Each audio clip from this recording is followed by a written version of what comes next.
Koja je tvoja svrha?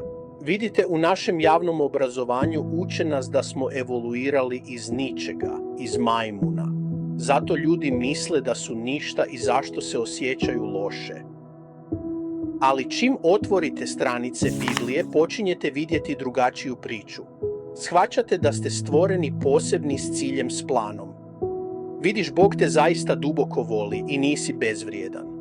Biblija nas uči da svatko od nas ima posebnu jedinstvenu ulogu u ovom svijetu.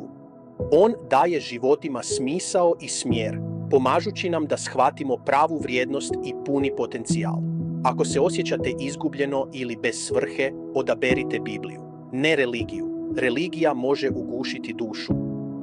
Ali Božje riječi daju dah duši. To je vodič za život. Može vam pomoći otkriti tko ste zapravo i što trebate biti i zaslužujete.